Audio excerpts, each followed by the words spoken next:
back to the game. I mean, the first goal, the penalty. Question whether it was inside or outside the box. Well, the foul started. We just seen it there outside the box. But you know, the leg got in. He was quite strong, and he went down when he felt he wanted to go down, which was in the penalty area, and it was unfortunate because at that point, without really creating any chances, we played some good stuff and looked okay. And the second goal, you must be disappointed. Free kick and then lose 2 headers and you're 2 down. Well, that's where players have got to take responsibility, because we talked about the free kick. We talked about Charlie Lee being a very good leaper, and we needed to leap early and make sure he didn't get a free header, but he did.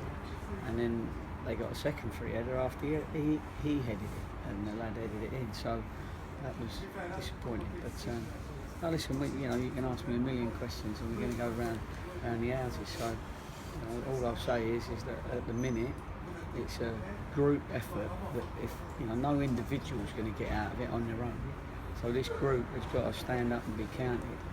That's the staff, the management, the players. That's the group that has got to do the job, and we've all got to do the job and keep it.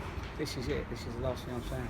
And keep the team in the Football League. All right? Gary, can I ask two? Just 2 quick ones.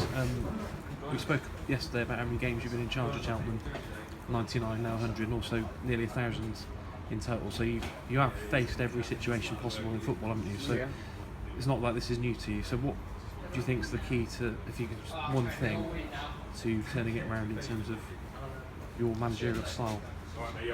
My managerial style. In terms of when you've been in situations where you've got yourself out of trouble.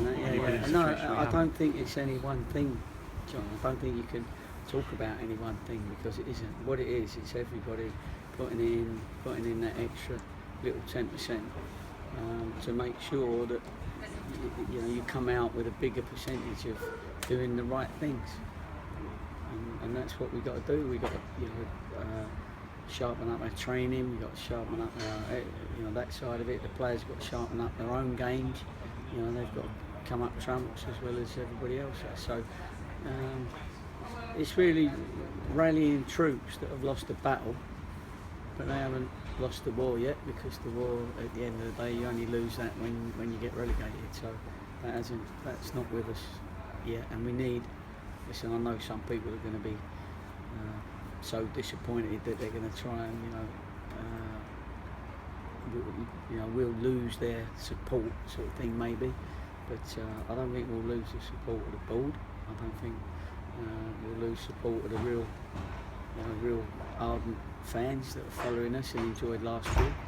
And if we don't lose too much support, then we'll get it going, and you can do that. Yeah, the last one, Gary, you said that the players have to look at themselves and see if they are doing enough, and they aren't at the moment. So can they? Are you still confident that group can turn it around just by producing that little bit extra? Yeah, I am. Every time you lose a little bit of confidence in that. But we just had a frank discussion in there. That's why we're out here. I'm out here late. They got to say what they wanted to say. And to be honest with you, every one of them realised that they're not producing at the moment. They're not producing enough, none of them.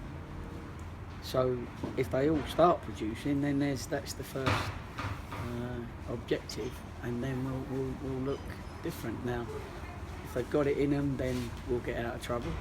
If they haven't got it in them, then we won't get out of trouble. So we've got to hope that there's a team down there, that can do the job. Yeah. Cheers, Gary.